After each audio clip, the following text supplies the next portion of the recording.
No século XVI, a Rússia iniciou uma poderosa expansão para o leste, literalmente em um século tomando para si territórios imensos.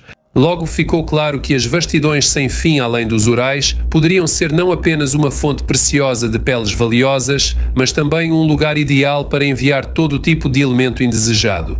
Pois quase imediatamente após os pioneiros, começaram a seguir para o leste também os comboios de exilados. A partir desse momento e até a queda da monarquia em 1917, o exílio esteve sempre presente na lista de punições para crimes comuns e políticos. A dura terra da Sibéria viu de tudo ao longo de vários séculos. Hetmans ucranianos e cortesãos todo-poderosos, prisioneiros suecos e poloneses rebeldes, decembristas e futuros líderes do Estado Soviético. Então, neste episódio, vamos falar sobre quem e porquê era enviado ao exílio na Sibéria, quão severa era considerada essa punição, qual era a diferença entre exílio e trabalhos forçados e em que condições viviam os exilados. E claro, você também vai conhecer as personalidades mais famosas que sobreviveram ao exílio na distante e severa Sibéria. Meu nome é Semyon e declaro aberta a sessão Como Viviam. Vamos começar!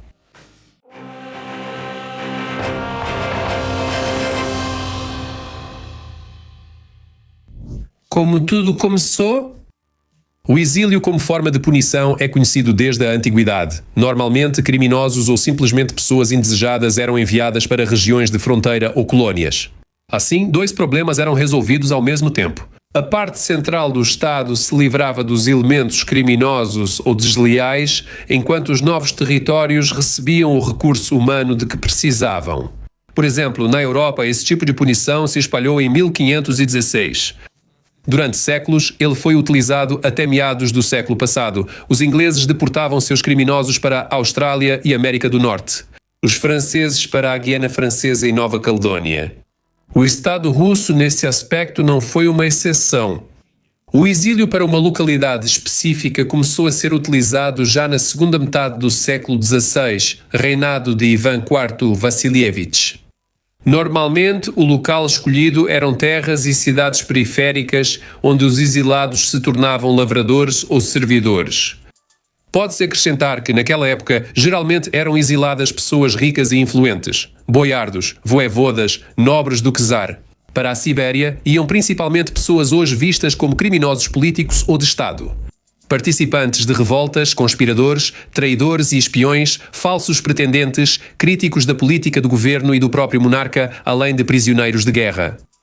Após o fim do tempo de dificuldades, foram enviados para a Sibéria aqueles que apoiaram os falsos pretendentes e depois se opuseram à ascensão dos Romanov ao trono. Entre os exilados estavam voevodas, boiardos e príncipes. Em 1593, ocorreu o primeiro exílio em massa de pessoas comuns. Por causa dos tumultos e atrocidades em Uglitch, milhares de habitantes dessa cidade foram enviados para a Sibéria Ocidental. No geral, segundo estimativas do famoso historiador russo Piotr Budzinski, de 1593 a 1645, pelo menos 1.500 pessoas foram exiladas para a Sibéria. Curiosamente, junto com os agitadores de Uglitch, também foi exilado para Tobolsk o sino de alarme que convocava os cidadãos para os tumultos.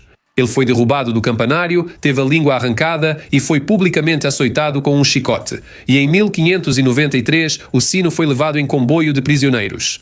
O voivoda de Tobolsk trancou o sino na administração.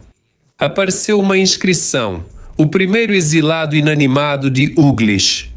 Somente 300 anos depois, com a permissão de Alexandre III, o sino foi anistiado e devolvido a Uglitch. Por muito tempo, o exílio na Rússia não era oficializado, sendo visto apenas como uma punição imposta pelo czar, não parte das penas formais. Em algum momento no final do século XVI, o exílio ou expulsão da terra, como era escrito nos documentos da época, passou a ser aplicado não apenas a criminosos políticos, mas também a criminosos comuns. Mas, novamente, ela não era vista como uma forma de privação de liberdade, e sim como um modo conveniente de se livrar de pessoas indesejadas. Naqueles tempos difíceis, o exílio não era considerado um castigo muito cruel, ainda mais porque geralmente era uma alternativa à pena de morte, assim como o exílio se tornou oficial. O status oficial do exílio em Moscou foi estabelecido apenas no século XVII. Em 1648, ele foi incluído no Código de Leis do czar Alexandre Mikhailovich. No mesmo documento, o exílio para a Sibéria é citado pela primeira vez como punição separada.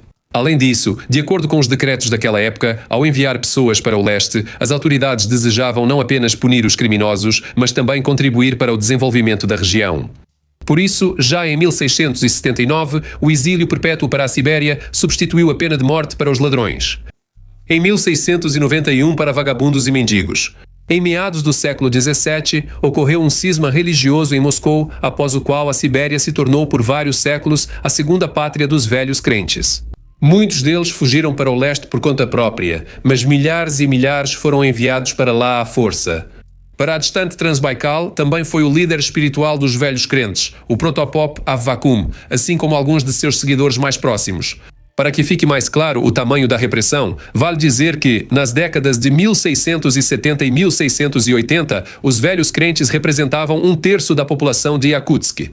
A regulamentação jurídica definitiva do exílio foi estabelecida na época de Pedro Pneu. Durante seu governo, a lista de crimes que levavam ao exílio foi significativamente ampliada. Por exemplo, agora passaram a exilar para a Sibéria também por deserção do exército. Pedro I enviava pessoas para a Sibéria por vender sapatos com alcatrão, por usar roupas russas e barba, por comércio ilegal de bebidas alcoólicas, por roubo sem assassinato, por vender comida estragada ou carne de animal morto. Podia-se ser enviado em transporte penal por embriaguez, jogar cartas e dados. O primeiro imperador russo precisava do trabalho forçado dos exilados não só para colonizar novas terras, mas também para outros fins. Estava sendo criada a frota de galés e os remadores para ela eram recrutados entre os criminosos. Além disso, novos mapas eram produzidos em massa. Fábricas estatais eram abertas, minas eram inauguradas, onde também era necessário o trabalho forçado. As condições em que os condenados chegavam ao local do exílio eram extremamente difíceis. Muitas vezes, uma parte significativa deles morria no caminho devido à fome, ao frio e às doenças. É conhecido o decreto de Pedro I, onde ele exige uma investigação sobre o filho de Boiardo Piotr Mileshkin, que deveria levar 624 pessoas ao local do exílio, mas conseguiu trazer apenas 403. Para o exílio na Sibéria iam não apenas súditos russos, mas também cidadãos de estados estrangeiros. Assim, como resultado da Guerra do Norte, cerca de 20.000 suecos foram feitos prisioneiros. Uma parte deles entrou para o serviço do exército russo, mas a grande maioria foi enviada para as fábricas dos Urais. E somente após a assinatura da Paz de Nystad, em 1721, começou o longo processo de retorno dos suecos à sua terra natal. Após a chamada anexação da margem esquerda da Ucrânia a Moscou, muitos cossacos zaporosianos foram enviados para a Sibéria, pois não eram considerados suficientemente leais ao czar russo.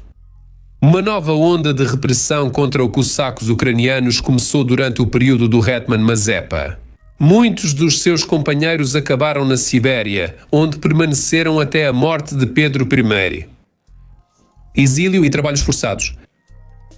Na virada de 1718 surge oficialmente um novo tipo de punição criminal, os trabalhos forçados. Sua história está intimamente ligada à história do exílio no Estado russo. O trabalho forçado já existia antes, mas foi com Pedro I que passou a integrar o sistema de punições criminais do Império. Em 1705, foi emitido um decreto especial do czar que determinava, em vez da pena de morte, aplicar um castigo severo, açoitar com o látego e marcar com uma nova marca. Cortar as narinas e enviar para trabalhos forçados perpétuos. Marcar com uma nova marca significava queimar a testa com ferro em brasa, e para que a marca não desaparecesse, ela era esfregada várias vezes com pólvora. Os trabalhos forçados, no início, estavam ligados à construção de fortalezas e navios. No entanto, à medida que a indústria metalúrgica e de mineração se desenvolvia na Sibéria, os condenados passaram a ser enviados também para o leste. O principal centro de trabalhos forçados tornou-se região de Nershinsk, onde exilados atuavam em mineração, construção e extração de madeira. Para as mulheres condenadas, havia casas especiais chamadas de Pridelny Doma. A pena de trabalhos forçados podia ser temporária ou perpétua. No último caso, a pessoa trabalhava até a morte. Ela só podia contar com a libertação em caso de ferimento grave ou velhice. A pena de trabalhos forçados temporária podia variar de 1 a 20 anos. Após o término, os condenados teoricamente tinham o direito de voltar para casa, mas geralmente eram obrigados a permanecer na Sibéria como colonos. As disposições relativas aos trabalhos forçados mudaram ao longo de todo o século XIX. Como forma de punição, os trabalhos forçados foram abolidos apenas após a Revolução de Fevereiro. Século XVIII. O exílio ganha força. O século XVIII é uma época de conspirações e golpes palacianos, quando a luta pelo poder entre a alta elite do Estado se intensifica. E onde há luta, sempre há perdedores. Foram esses que eram enviados para desbravar as vastidões da Sibéria. Entre os nomes mais notórios estão o mais próximo colaborador de Pedro I, o príncipe Menshikov, os príncipes Dolgorukov, o favorito da imperatriz Anna Ioannovna, o duque da Curlândia Beron e o general feldmarschall Minik.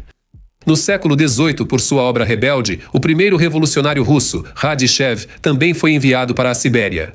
Todos eles eram considerados criminosos, especialmente perigosos e vilões que odiavam a ordem pública. Por isso, eram mantidos na Sibéria sob custódia e vigilância. Além das pessoas importantes, no século XVIII aumentou significativamente o fluxo de exilados do povo comum. E não se tratava apenas de criminosos, mas também de pessoas comuns que demonstraram deslealdade ao governo ou simplesmente, como se diz, estavam no lugar errado na hora errada. Diversos fatores coincidiram simultaneamente. Em primeiro lugar, a imperatriz Elizaveta Petrovna aboliu a pena de morte, substituindo-a por trabalhos forçados perpétuos, o que por si só aumentou significativamente o fluxo de exilados. E em segundo lugar, os proprietários de terras receberam do Estado o direito de enviar para o exílio seus camponeses servos que fossem pegos em atos indecentes ou insolentes. E como o grau de indecência e insolência era determinado pelo próprio proprietário, qualquer camponês, na prática, podia acabar na Sibéria. E não sozinho, mas junto com a esposa e os filhos. Só graças a esse decreto, de 1760 a 1880 foram exilados, segundo diferentes estimativas, de 40 a 60 mil camponeses, século XIX, dos decembristas aos bolcheviques. No século XIX, o exílio finalmente se torna o principal tipo de punição no Império Russo. Se antes, por pequenos crimes, davam 1 ou 2 anos nas companhias de prisioneiros, agora passaram a exilar para a Sibéria para moradia permanente. Em comboios de prisioneiros eram enviados mendigos, vagabundos, inválidos e pessoas indesejadas pelo governo. As autoridades viram no exílio um método conveniente e muito barato de se livrar de pessoas de má conduta. O exílio permitia economizar recursos na construção e manutenção de prisões.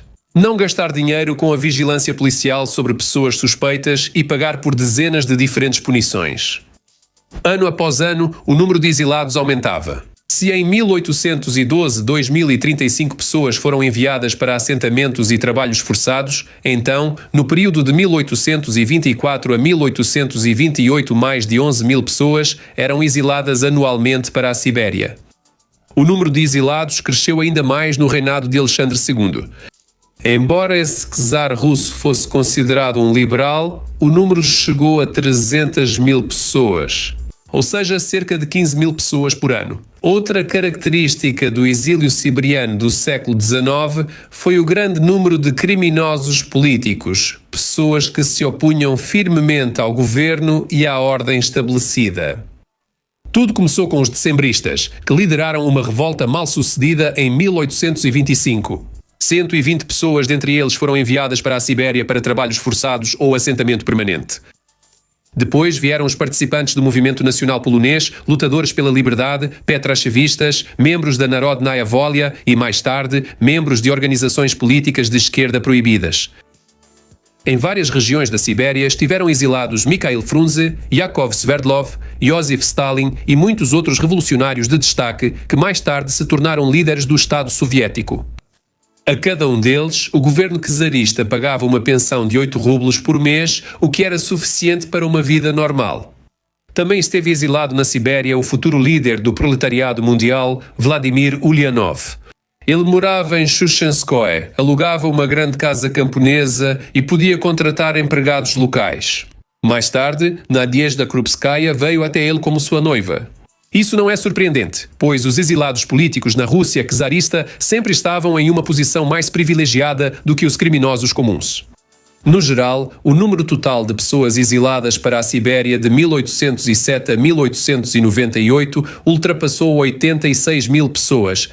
Segundo dados da administração prisional do Império Russo, em 1º de janeiro de 1898 havia 309 mil exilados na Sibéria e mais de 64 mil membros de suas famílias. Isso representava cerca de 5,4% em relação à população da Sibéria. A Rota dos Grilhões, ou como se ia para a Sibéria pelo sistema de etapas. A primeira descrição literária do sistema de etapas para a Sibéria foi deixada pelo arcipreste Avvakum, que em 1654 foi exilado com sua família para Tobolsk.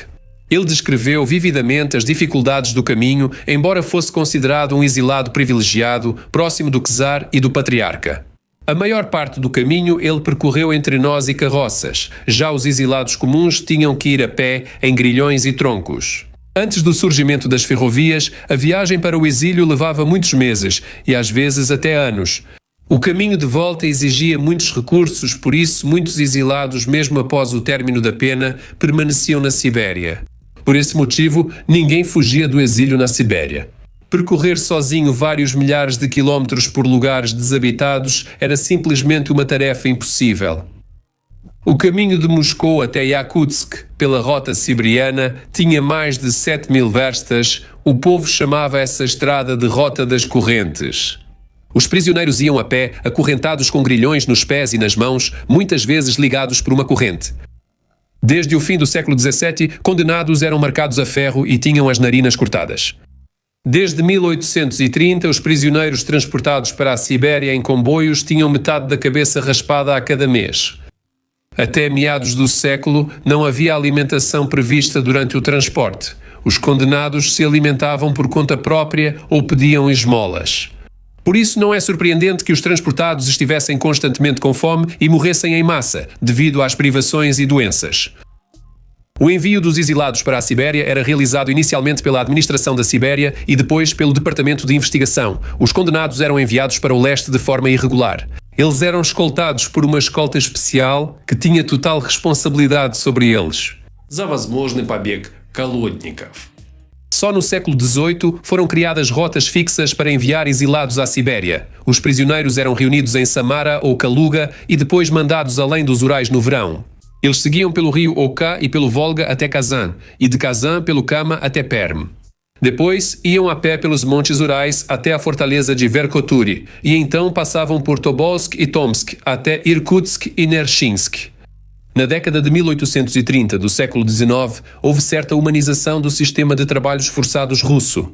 Os prisioneiros passaram a receber alimentação e abrigo nas prisões de trânsito, com homens e mulheres em celas separadas. Para mulheres condenadas a trabalhos forçados, também aboliram os grilhões nos pés. Outra tentativa de suavizar as regras para os condenados foi feita na década de 1860, na época das reformas de Alexandre II. Em 1863, aboliram os castigos corporais para as mulheres que eram transferidas para a Sibéria. Além disso, o deslocamento a pé dos prisioneiros foi parcialmente substituído pelo transporte em carroças. A verdadeira revolução no transporte de prisioneiros só foi provocada pela ferrovia. No entanto, ela só chegou à Sibéria muito tempo depois e até o final do século XIX. Pelas estradas da Sibéria, como antigamente, seguiam em marcha os comboios de prisioneiros acorrentados. Palavras para finalizar. Nós não sabemos quantos condenados a trabalhos forçados e exilados realmente foram enviados para a Sibéria ao longo de quase 4 séculos. De qualquer forma, foi muito difícil para eles e eles viveram em condições desumanas. A maioria deles nem sequer eram criminosos. Em geral, é uma página muito trágica e triste da história. Bom, por hoje é só. Até o próximo episódio. Tchau.